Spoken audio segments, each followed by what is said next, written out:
Hello and welcome to Dead by Daylight's 35th chapter PTB, introducing a lone killer. I believe Tokyo Ghoul? I'm not too familiar with that series. The Ghoul.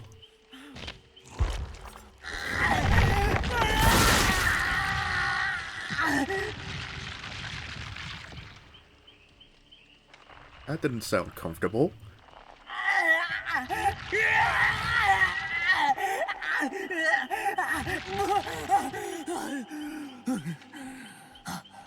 Can you, stop anytime soon?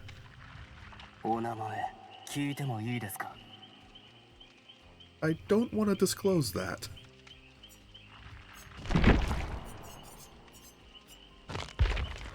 Okay. His power, One-Eyed Terror. Special ability, Kagoon Leap. Use the power button to charge and launch a Kagoon tentacles that attach to any vertical surface.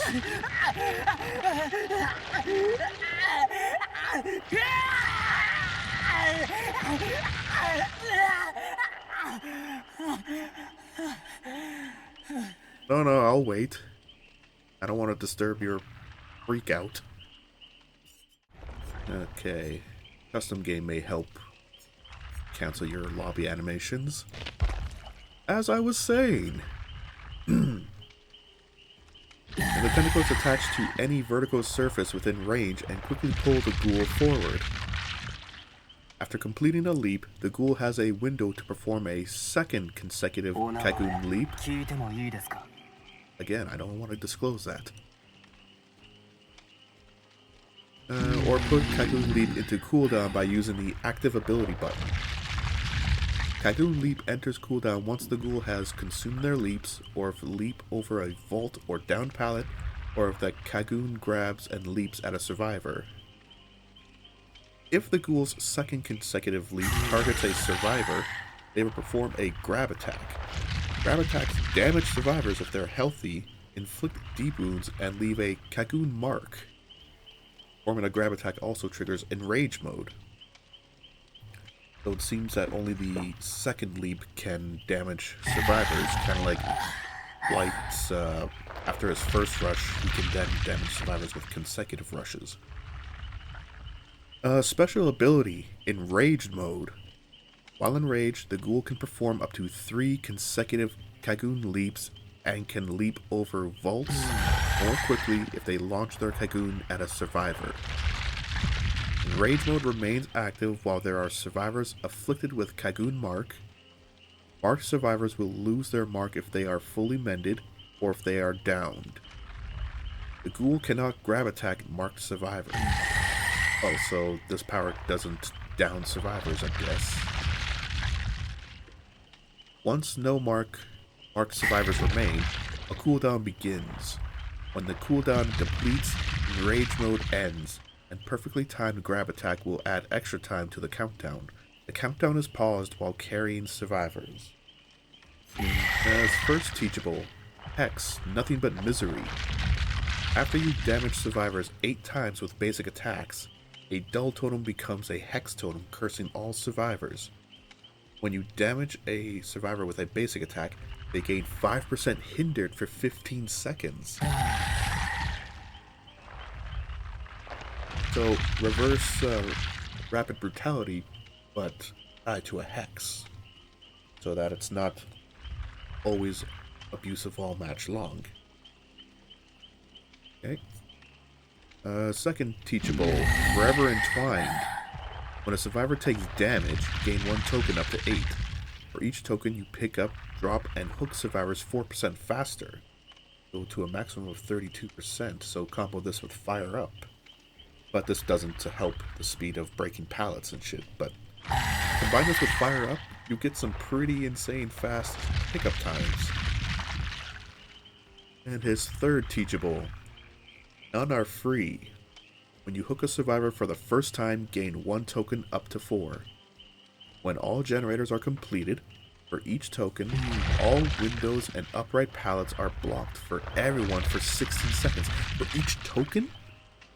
So a maximum of 64 seconds blocking everything except dropped pallets. 64 seconds, if I'm reading this correctly. Because it says for each token. Let's look at the add-on, starting with the common. The Black Goat's Egg. What is Behavior's obsession with making add-ons related to eggs? Perfectly timed grab attacks grant a 100% blood point bonus. Kaneki's Wallet increases the window to perform consecutive Kagun leaps by 1 second. Fresh Coffee increases Kagun leap speed by 14%. And Tiku Apron? I'm not really familiar with this anime, and I'm not good with like translations or pronunciations of their cultural items, so I'm going to be butchering a lot of these words and names, so my apologies. Either way, increases the slide after a Kagun leap by 100%. Yayaki increases the Enrage mode countdown by 10 seconds. Kaneki's Satchel increases the speed of the third consecutive Kagun leap by 20%. Hyde's Headphones. Survivors affected by Kagun Mark are afflicted with the Oblivious status effect. Broken Chain decreases Kagun Leap's cooldown by 20% when not enraged. Bloodstained Handkerchief increases the Kagun's reach by 2 meters. Riz's Glasses. Upon entering Enrage mode, reveals the aura of any healthy survivors repairing generators for 8 seconds. Mado's Glove. Upon removing Kagun's mark, survivors suffer from the exhausted status effect for 15 seconds. Hinami's Umbrella. Decreases recovery time after completing a Kagun leap by 10%. Aogiri Tree Robe. If a generator is completed while the ghoul is in Enrage mode, gain the undetectable status effect for 20 seconds. Amon's Necktie. While aiming mid-leap, reveals the auras of pallets and windows within 32 meters. Torture Apparatus. When Enrage mode ends, the ghoul gains 5% haste for 6 seconds. Red-Headed Centipede. Vaulting while in Enrage mode blocks that vault location for 10 seconds. Red Spider Lily. While in Enrage mode, basic attacks inflict survivors with the Hemorrhage status effect for 60 seconds. CCG ID Card. Performing a Kagun Leap Vault reveals the auras of all Kagun marked survivors within 24 meters for 3 seconds. Yamori's Mask. Upon hooking a survivor while in Enrage mode, all healthy survivors scream and reveal their location for 3 seconds. An Iridescent Eye Patch. Performing a pallet vault on your third consecutive Kagun leap while in Enrage mode destroys the pallet. So, Legion's Iridescent button. But only on the third leap.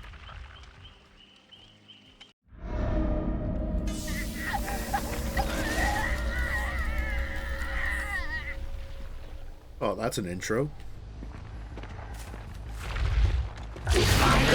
Spider-Man. Oh, that got stopped short.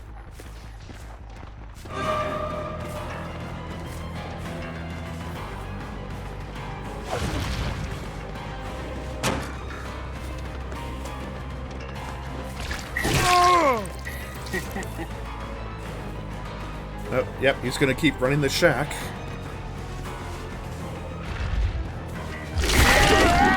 Oh, that got Dwight. Oh, but it wasn't my second leap, so it doesn't hurt him. And Dwight screwed that up.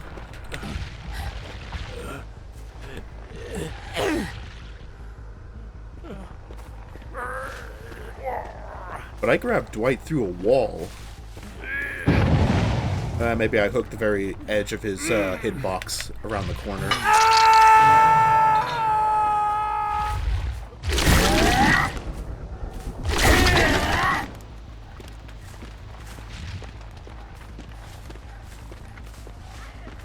Oh, someone's inside the building.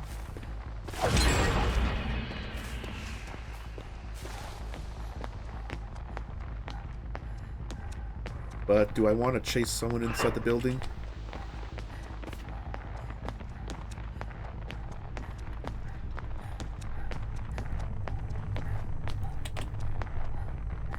No head-on?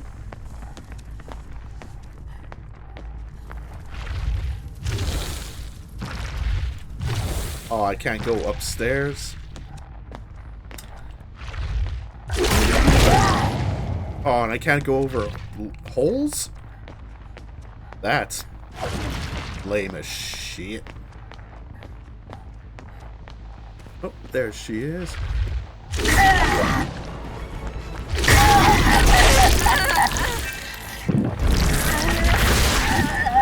Okay, there's enraged. You don't make this?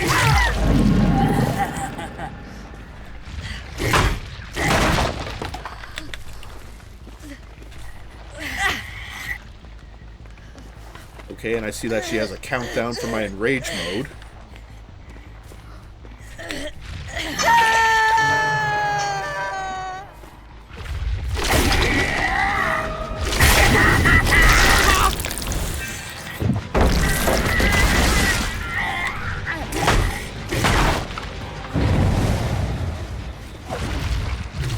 Oops.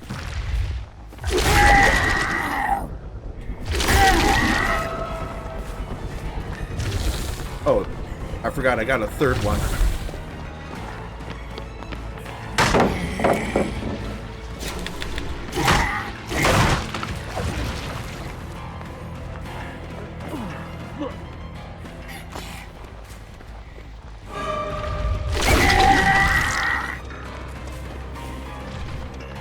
Okay, I gotta remember to use the special ability to cancel early.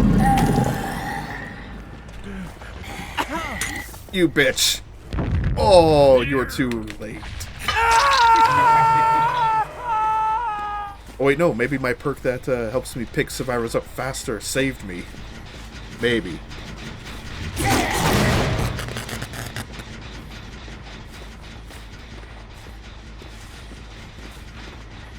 Oh wait, someone's on this.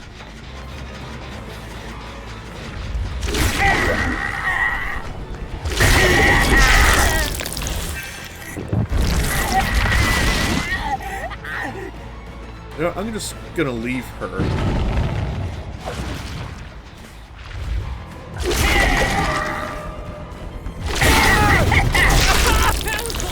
You're gonna drop the pallet. Oh, every time I inflict someone with a mark, it starts that cooldown.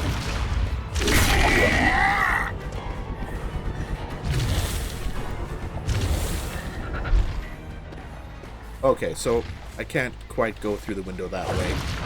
Like, I can't go over the fence like that. Oh, you had enough time for a head on there?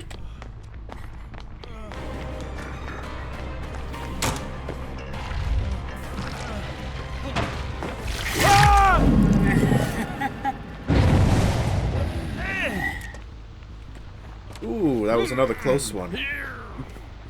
You bastards are getting, a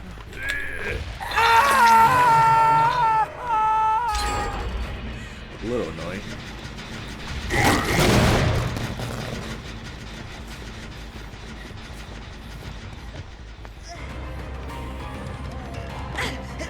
Hi.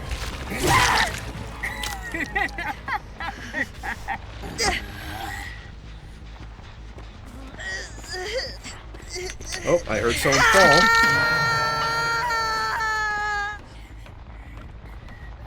I heard someone here.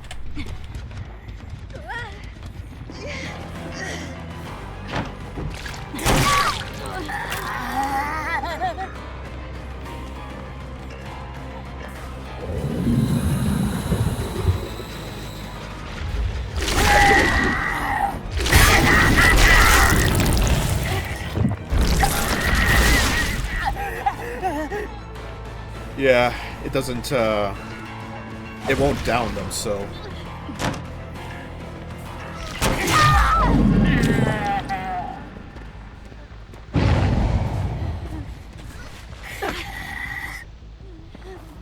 Yeah, so his power won't put survivors into the dime, but it's a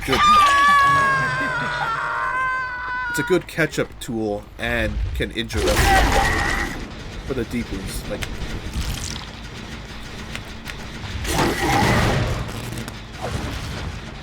I'm also using the new knockout, which it used to be used for slugging. A survivor would have slower recovery speed. They would also have their aura hidden from their teammates. But now, when a survivor drops a pallet, if they move further than 6 meters away from it, their aura, they get a 5% hinder for up to, I think, 5 seconds. Oh, that's blocked off. Gotta go this way.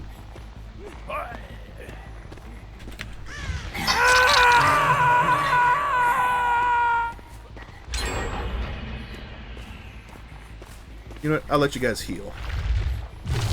Oh, too far. Wait. I went this way. Where are are they at this loop?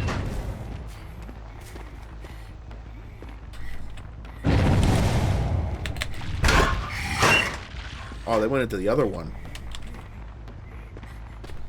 Oh no, they're using deception. Right, they got buffed in this PTB. Right. I'm just not gonna look for people then.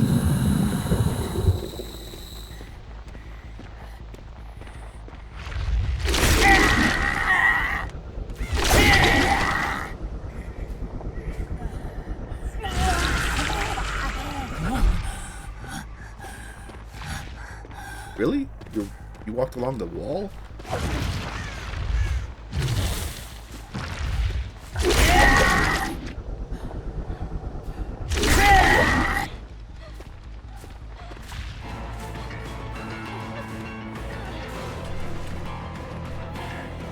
Oh, everyone's running into walls.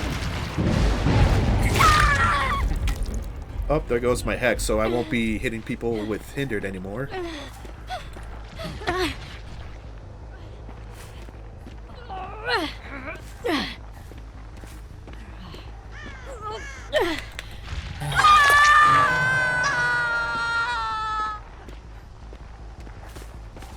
And all the available generators are so far away. Okay, the thing was red, so I thought I could jump or leap that. They're probably working on the, oh.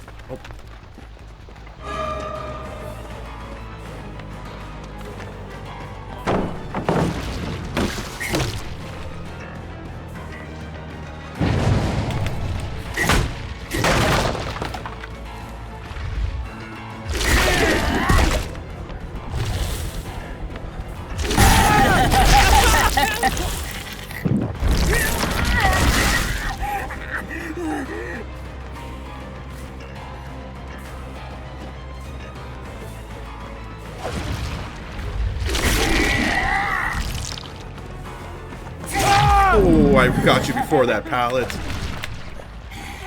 Nobody be... Fuck you. Fuck you. Where did you go?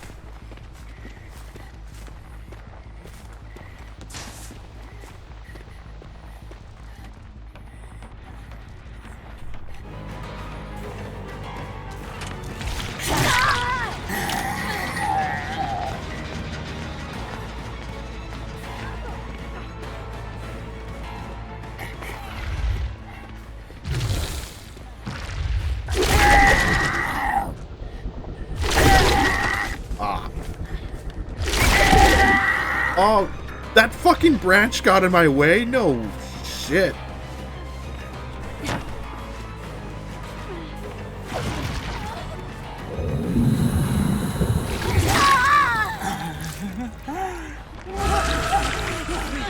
Ah, yeah, you little flashlight motherfucker, you.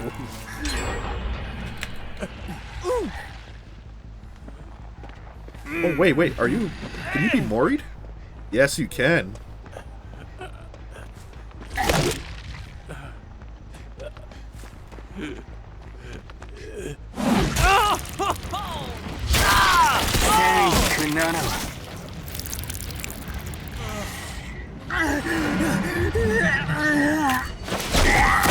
Oh, shit.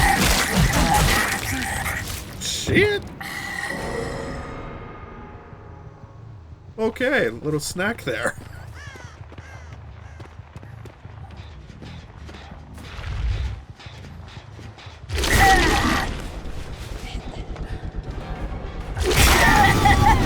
Oh, I can still hook the survivors through the window, but it doesn't actually do anything because I vaulted the window.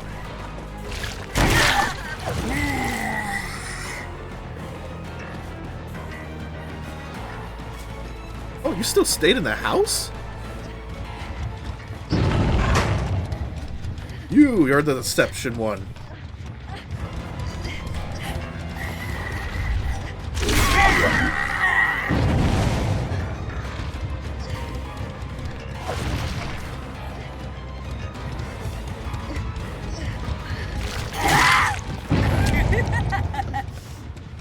Yeah, I can kill you too.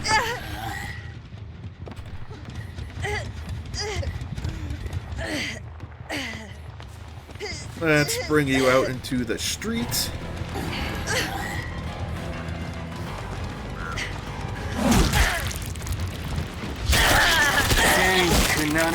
Why are you saying no, Dwight?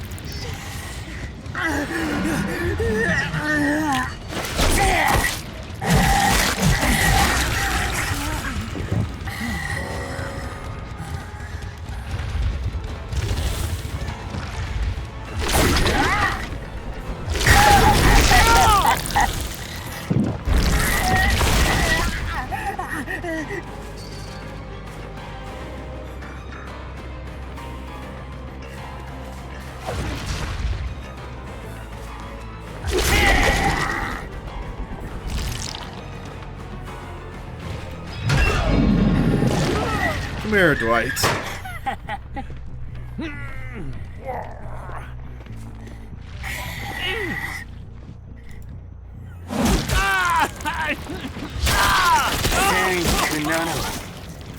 What is this voice line? 1097.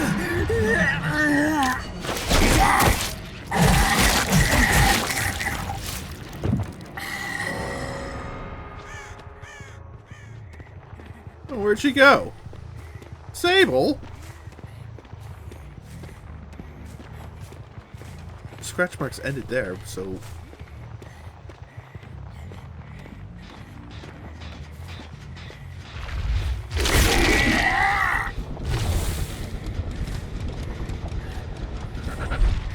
Oh. Where did she go? Oh, is that the countdown almost ending?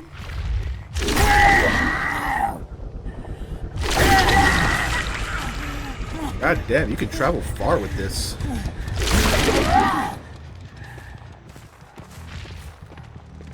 Oh, there she is. Oh, the hatch is probably down there. Yep. Yep.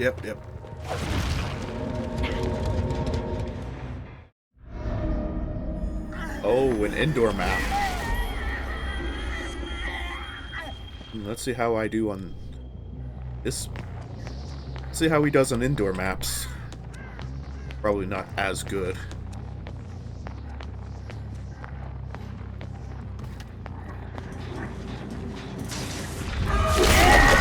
Oh, I meant to hit the wall.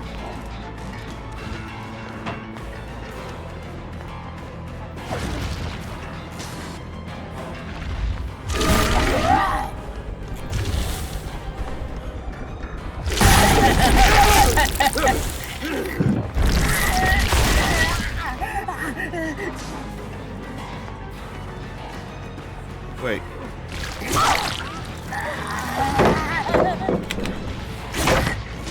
Okay, she's hindered.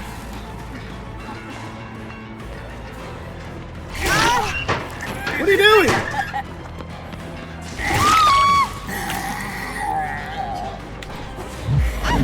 Oh, I saw that guy. I think that was a flashlight user.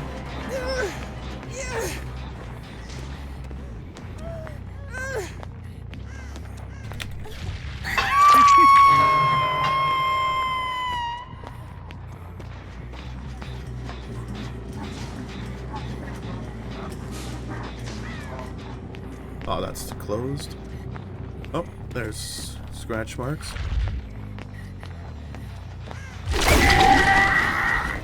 Ooh. Man, this sliding out on me is great for mobility.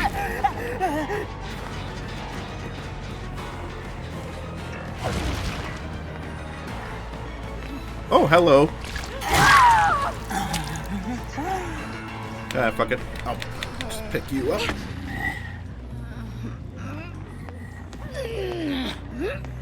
I hear you that you're here waiting to drop that pallet, but I'm not going near it. Don't rescue them, goddamn.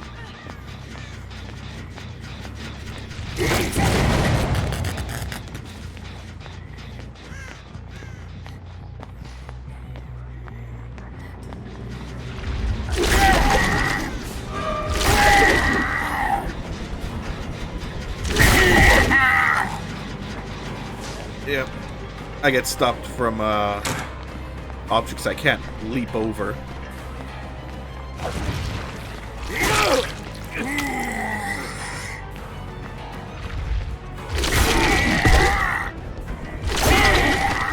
Oh, but I can use the survivor to pull myself closer if they're injured.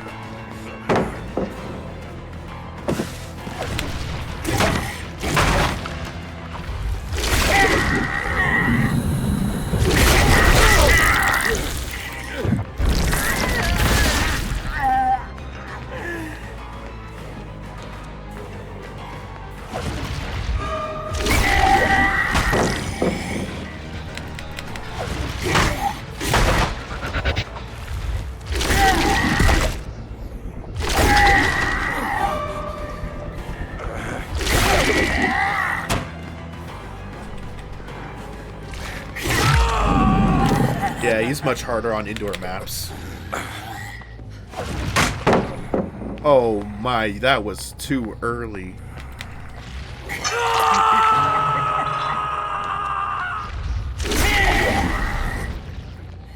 I didn't mean to go over that.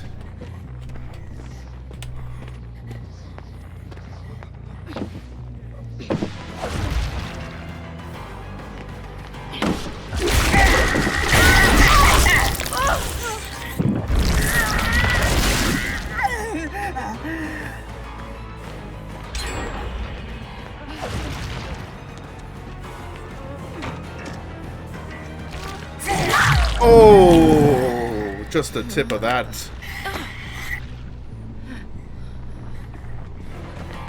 What are you doing?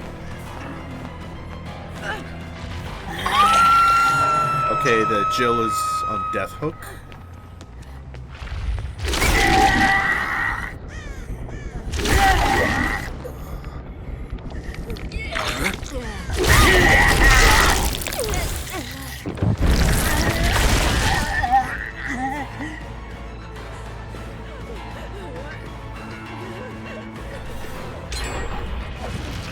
Shit. I got stuck on the totem.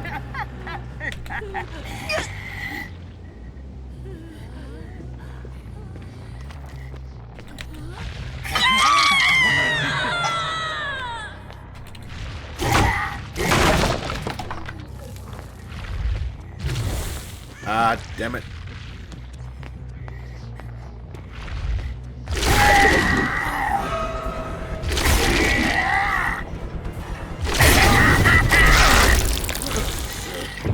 Okay, let's just refresh that. Why is no one going for the unhook? Like, seriously.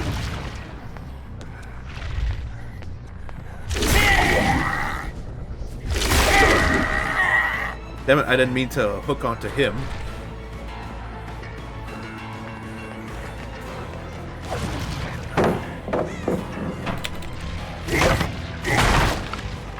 He's hindered. Fuck. He went inside.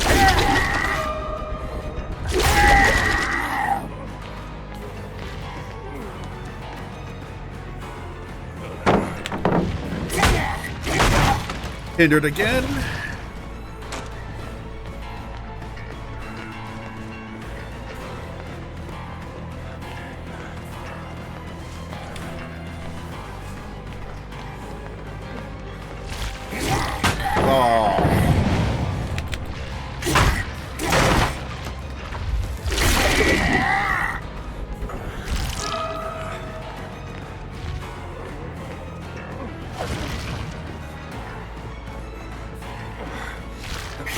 Oops.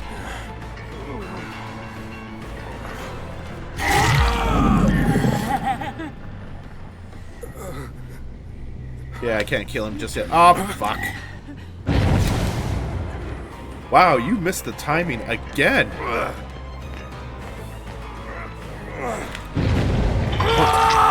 Sorry, that's not... Earlier I called her Jill, but that's Laura.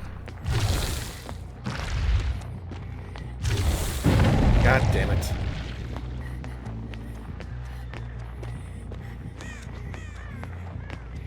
Oh shit, someone saved them right away.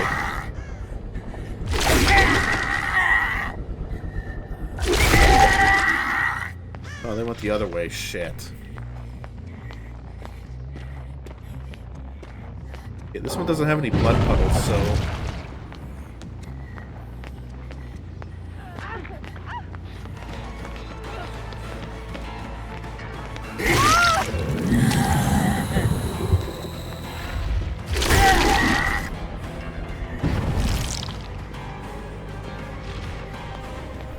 I didn't really... Oh! Oh, what the hell? Oh. That must have been someone else's scratch marks. Yeah, indoor maps definitely hurt him a lot.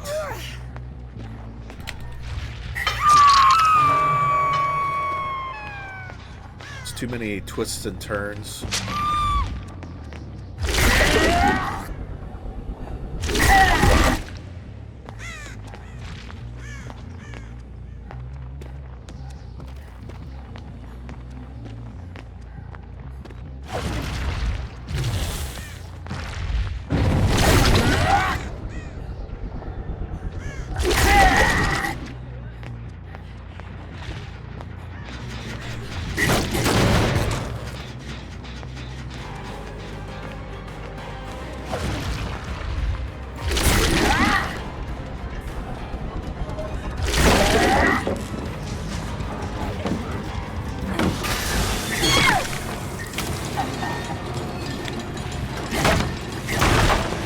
I think everyone's on death hook.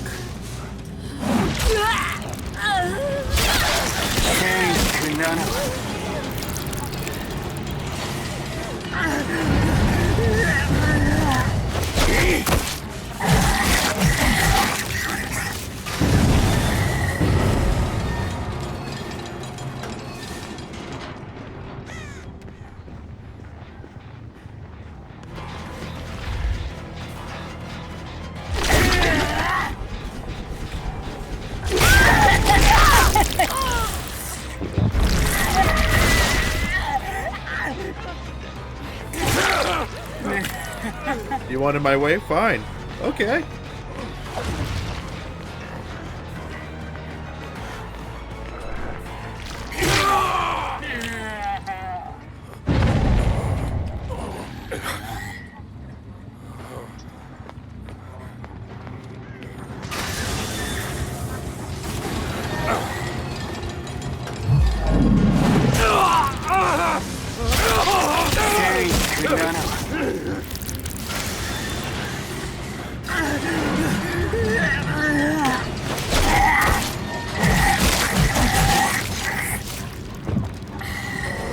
Oh, this little table got in the way.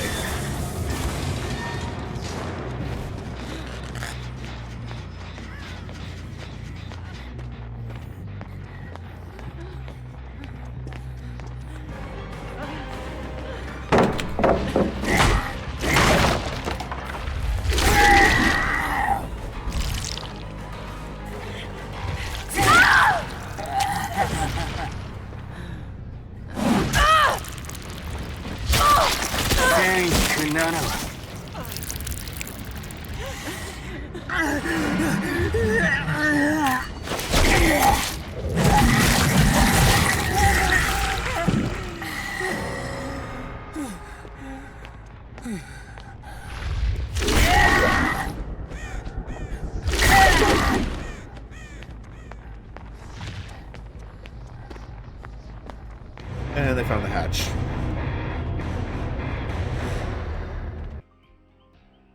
Overall, the Ghoul is very, very strong.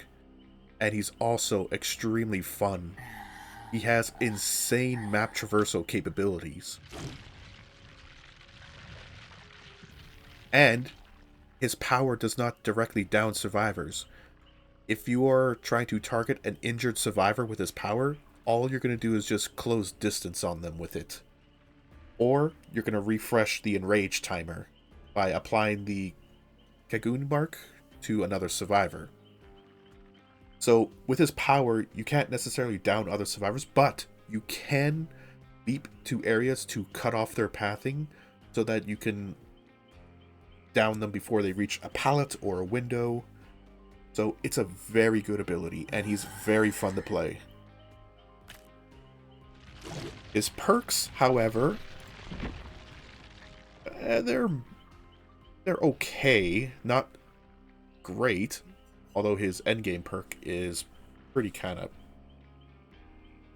strong.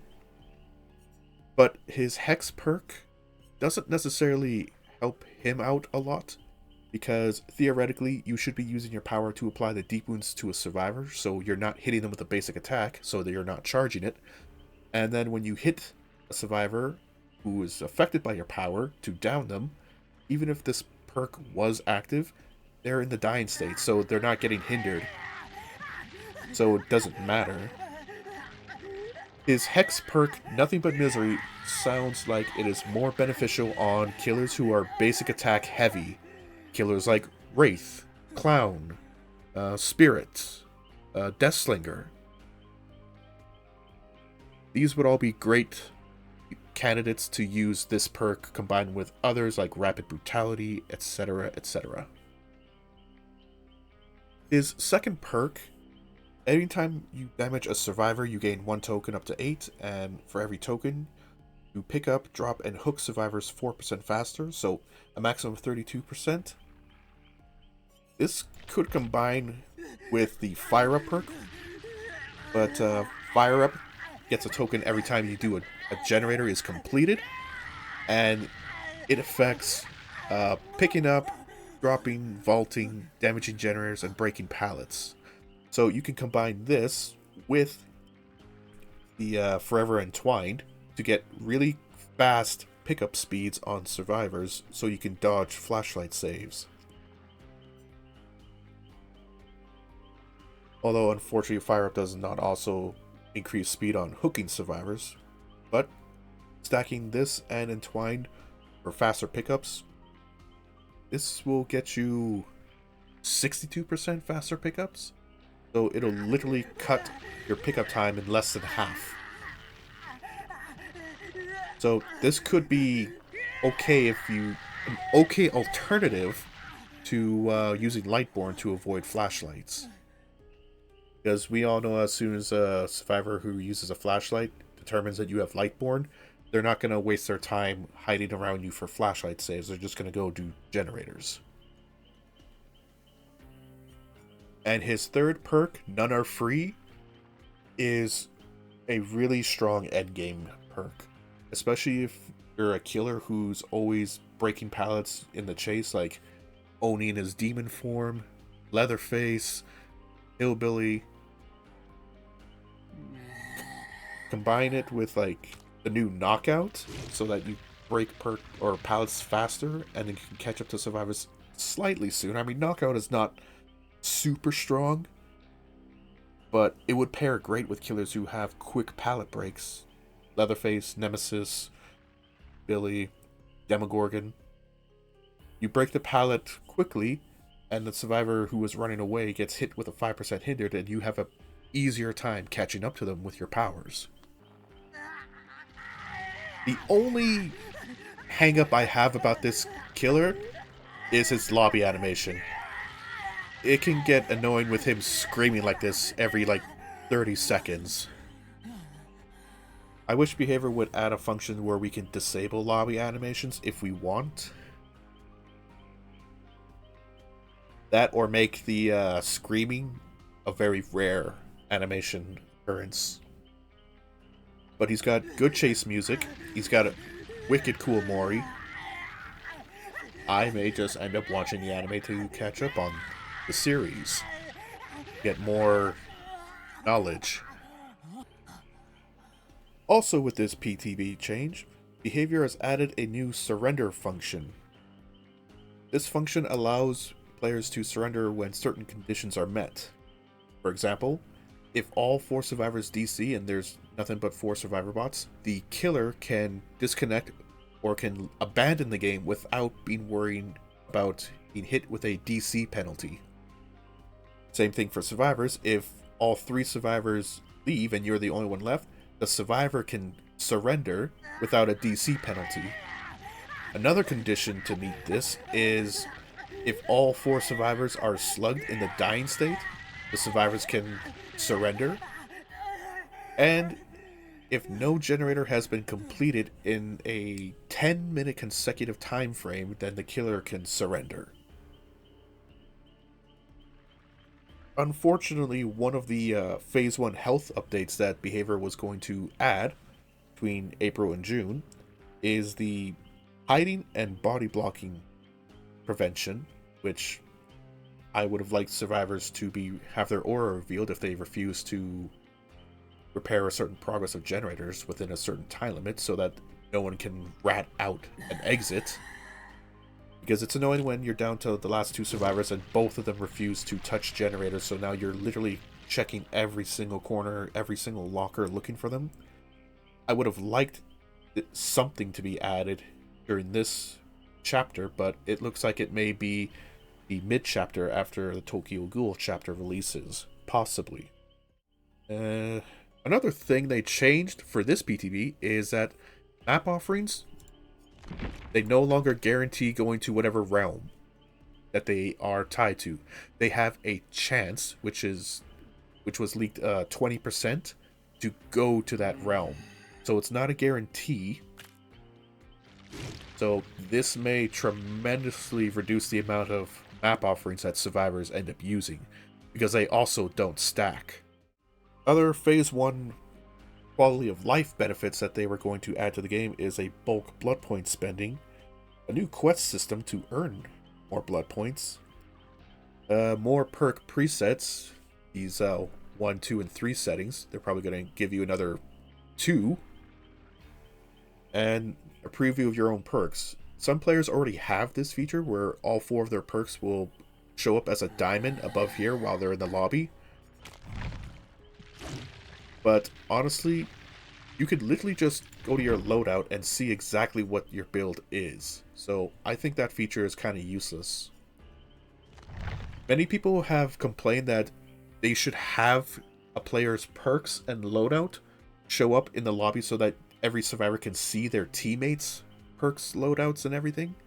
But even though that would be okay for you to see what your other friends, your other teammates are bringing to the match, to see if someone's got We're Gonna Live Forever or Decisive Strike or Deliverance, it also can be very, very negative. If a survivor jumps into a lobby and someone sees that they're not running meta perks, that survivor could just leave the lobby and not choose to play, and then continue to dodge lobbies until they see, okay, the other 3 survivors are also running meta perks. This sounds fine. There's a high chance that we have the upper hand here. And if a survivor's going for an adept challenge, there's no way anyone's going to want to play with them because most survivor perks for their adept challenges are useless. And people want to play to win. So, even though it's people want to see what their teammates are running, it's also very bad to see what your teammates are running. But these extra Phase 1 updates could come in the mid-chapter, or they could come for the anniversary chapter, because it does say that they will release it between April and June. Other changes in this patch is the Legion got quite a few changes. Decreased fatigue time to 2.5 seconds, down from 3. Increases fatigue movement speed to 2.3 meters a second, up from 2.07. Feral Frenzy lasts for 11 seconds, up from 10. The Feral Frenzy cooldown is 15 seconds, down from 20. The movement speed earn that stacks when you hit a survivor with Feral Frenzy is 0.24 meters a second, up from 0.2. And they adjusted only 2 add-ons for the Legion.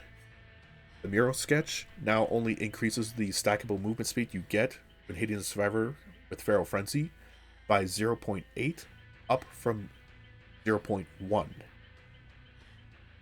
And the Mischiefless increases your Feral Frenzy by 1 second, down from 2, because they incorporated 1 second into base kit.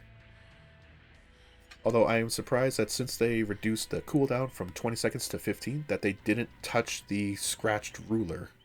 So with this, Feral Frenzy will have a 10-second cooldown.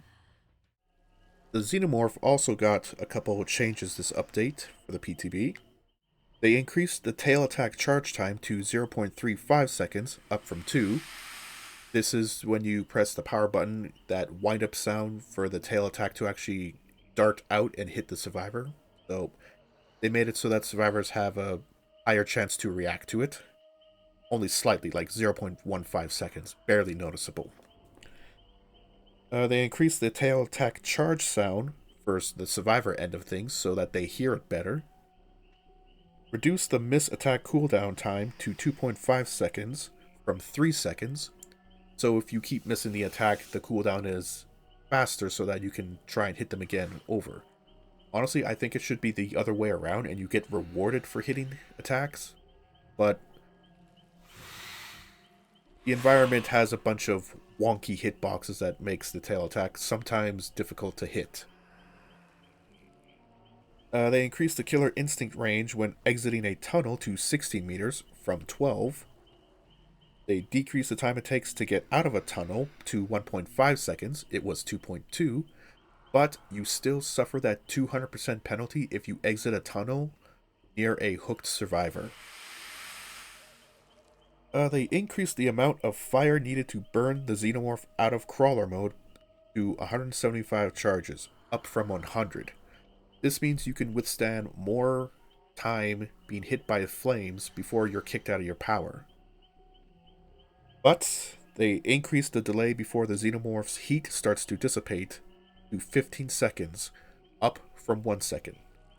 This is how long you have to wait before the heat starts fading off your character so that you can be hit with more flames and get kicked out of your power. So, it used to be you were chasing a survivor, you hear a flame turret, you get hit by a little bit, you duck behind a corner. You would only have to wait 1 second for that heat to start being removed from your character so that you can continue your chase. Now they're increasing this to 15 seconds, meaning you have to be a lot more careful around flame turrets with the Xenomorph. They're also decreasing the Xenomorph's heat dissipation rate to 2 charges a second, down from 25. So once your heat starts dissipating from your character, it used to reduce by 25 charges a second. Now it's going down to 2. So when you do get hit by flames, not only is it going to take 15 seconds for it to start fading off your character, but it's going to fade extremely slower. So, a good Xenomorph will chase a survivor, they'll hear the flame turret, they'll react really quickly and hide behind a corner, and then assess where the turret is, and then peek out to destroy that turret, and be rewarded for, hey, you dodged the mechanic that was supposed to counter you. Congratulations. Your heat now starts to cool down, and it cooldowns fast so that you can deal with another flame turret if one arises. Now, if you get hit by even a little bit of flames, it'll take 15 seconds for it to dissipate, and once it does start dissipating, it dissipates at a rate of 2 charges a second, up from 25. Flame turrets apply 66 charges per second that the Xenomorph is affected by it. That's a lot. So now they've made it to where if a good Xenomorph is played and they react to the turrets really well, instead of getting kicked out of their power maybe 0 times or maybe once by accident in a match, they are guaranteeing that you will get kicked out of your power like 8, 10, 12 times a match, and not even by your fault, even if you play very well. A lot of Xenomorph mains are really, really upset about this change to the Xenomorph, and I hope behavior reduces these numbers tremendously. I would think it would be fine if it took only 5 seconds for your heat to dissipate, and since they're increasing the amount of charges, maybe reduce the amount that it dissipates, like reduce it down to maybe 15. Either way, the add-on changes reflecting upon this is the Drinking Bird gives you an extra 3 seconds of Killer Instinct when you leave the tunnel, up from 2. The Light One increases the downtime of turrets by 3 seconds after exiting a tunnel, up from 1. The Ashes Innards. Turrets take 15 seconds longer to respawn after they are destroyed, up from 10. Molten Skin. After deploying a turret, the deployed survivor suffers from the exhausted status effect for 30 seconds. This has been raised up from 3. Because when a survivor is trying to deploy a turret while they're carrying it, they are faced with a massive hinder penalty, so they are barely walking speed. And they are also affected with an exhaustion, so that they can't run and trigger like a sprint burst while they're holding the turret or anything. And even if they could trigger a sprint burst, they wouldn't go anywhere. And then after deploying the turret, the hindered status and exhausted status will be removed. But this add-on used to make that exhausted status linger, exhausted and hindered status linger for an extra 3 seconds, which was not worth anything. Now that the exhausted only status is lasting for 30 seconds, this may be a little bit better than... This is probably a bit more useful. And one of Xenomorph's best add-ons increases the resistance to staggering from turrets by 15%. What this means is it increases your resistance to the flames so that the flame turrets apply fewer charges. So basically on live it would take 1.5 seconds for a flame turret to kick you out of crawler mode, and with this it boosts the time to 2.3 seconds, so you basically had a whole 0.8 seconds longer to deal with a turret. Now that this reduces it by 15%, yes, because you have a bigger threshold, but it's still gonna kick you out of crawler mode like pretty damn quick. Yeah, so this 15% reduction means the flame turrets are applying 56.1 charges a second. And we divide that from the 175 threshold. It'll take about 3.12 seconds for you to be kicked out of crawler mode. Now, this duration would be good if the delay and the dissipation rate weren't so astronomically bad. And I think without the emergency helmet,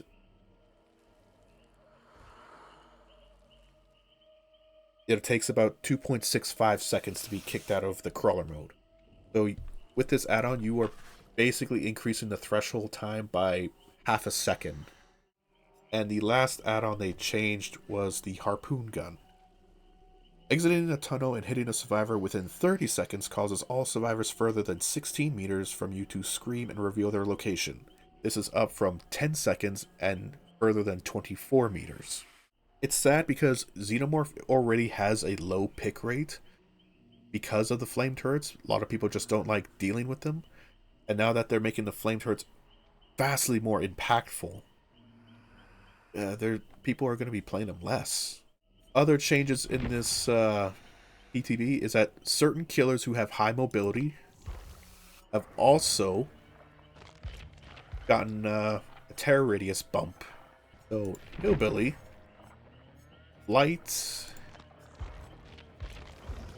and who else? There was another character that got their terror radius increased to 40 meters because they have such high mobility. While stealthy killers like Ghostface has had their terror radius reduced to 24 meters. The pig also has a 24-meter terror radius, in which she originally had, I think it was a 28-meter terror radius when she first came out, and then they wanted to normalize the terror radius amongst all the killers, so they booted her back to 32, and now they're reducing her down to 24, because of she's partially a stealth killer. Another change they have made is to the Deep Wounds Mending. It used to take 12 seconds, now it's going to take 10 seconds.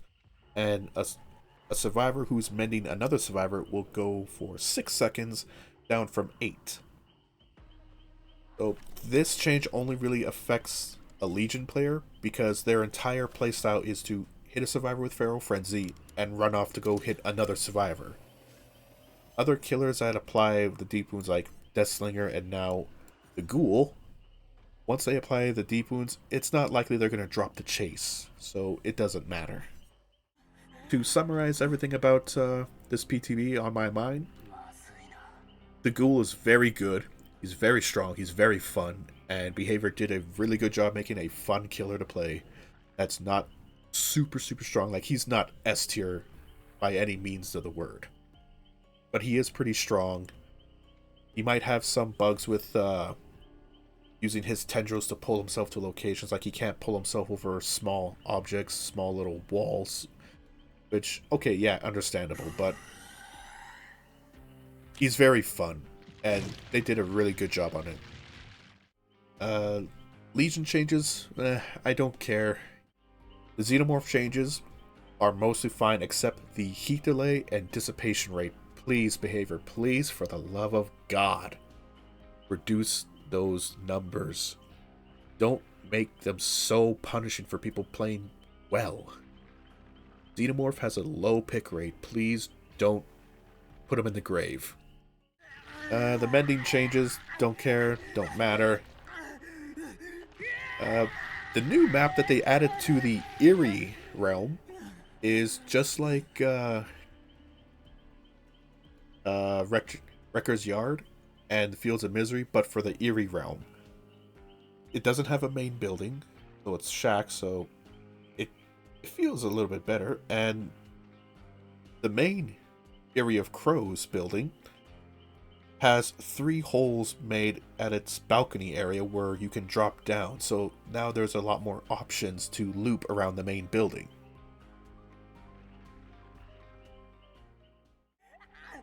Aside from the Xenomorph changes, or at least 2 of the Xenomorph changes, this is a very good chapter. I can't wait for this to come out. Thank you all for watching, and goodbye.